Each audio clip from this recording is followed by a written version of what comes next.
Let's talk a little Indiana recruiting after the Hoosiers stomp out Illinois at home. Steve, you're as tapped in as anyone when it comes to IU recruiting. What's the buzz after this big game?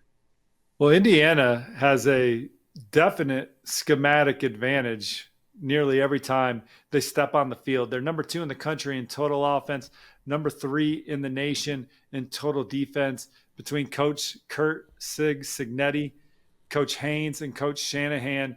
This is a program that when they go into a ball game every Saturday, they know how to exploit the other team's weaknesses. They know how to make the other team very uncomfortable. And then they have created an environment where these kids play extremely hard and passionate football. And it leads to a 63-10 bloodbath victory over an Illinois team that was ranked number 9 in the country that ended the season last year beating South Carolina in the Citrus Bowl. Indiana looks poised to make a college football playoff for a second straight year. They're at Iowa this weekend. Iowa scored points for the first time in a while on the road at Rutgers, but hard not to like Indiana in the pink locker room in Iowa City this weekend as they go take on Kirk Ferentz and company. Then they get to go to Oregon and play at the Ducks on October 11th, a bye week between Iowa and Oregon. 2 weeks for Curt Cignetti, Coach Haynes, Coach Shanahan and company to prepare for Oregon. This is an exciting time around Indiana. It was a program record, 56,088 people at the game on Saturday night, and they were in a frenzy from opening kick all the way to the finish. Indiana was looking to score as fast as they could. Defense was looking to take it away as fast as they could. They impressed some of the top offensive linemen in the country this weekend. Dewey Young out of Kalamazoo. He had a fantastic visit. Kal-El Johnson out of Ohio. Indiana is one of the front runners in that recruitment. They're setting the tone for edge rusher Keeson Taylor out of Illinois. TJ Lewis is a running back they like a lot. That certainly loved what he saw. Jahide Brown is a receiver from Louisville. They're in the middle of it for. And then in-state, guys like 4-star defensive back Caleb Elkins, dynamic receiver Brandon Sharp, massive offensive lineman Mason McDermott. Indiana is giving these guys a lot of reasons to stay home and choose playing for IU over programs that going into the Cignetti era were much more prominent from a logo standpoint. I've never seen this much excitement around an Indiana football program.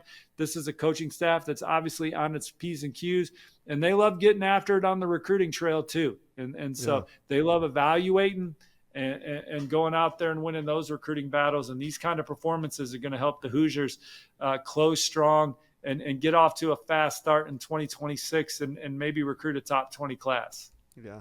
And, this is a 4-0 start. If they could double this up, get to 8-0, get to 7-1, how aggressive could we see them get on the trail? Last year, they were having Juju Lewis on campus for some of these games. Is there anybody out there that you recognize that Indiana could pursue if they keep on winning?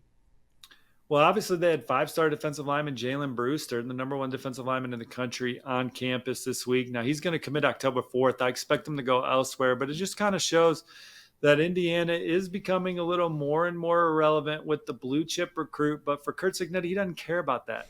If you're a good football player, they'll scheme you up, man. I think that's what's obvious about Indiana. If you are a smart, hard-nosed football player with some talent, they'll put you in the right place to go make some plays on both sides of the football.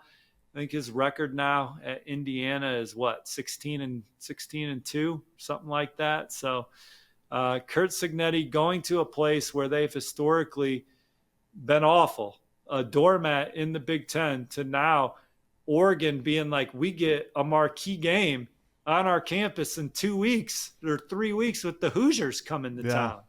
That's a big, though. No question. Indiana becoming a marquee opponent on the road for a place like Oregon to be like, hey, let's bring in some recruits for this potential top 10 showdown. Now, they obviously got to get through Penn State in the whiteout this week in Happy Valley. But Indiana is a program that you look at on your schedule now and you say, this is a big game. This is a resume building game. And for Indiana, their margin for error of making the college football playoff. Every week they go on the field, there's some doubters out there that still don't believe in them. Now they can go to Iowa against maybe the best defensive coordinator in the country, Phil Parker. We'll see what Curt Cignetti and Coach Shanahan have in store for Coach Parker and Coach Ferentz. And then they get to go to Eugene, Autzen Stadium. Maybe they're undefeated in the top 10, perhaps, taking on the Oregon Ducks. All right. You make it sound so exciting, Steve. There's nothing but excitement around this IU football team right now.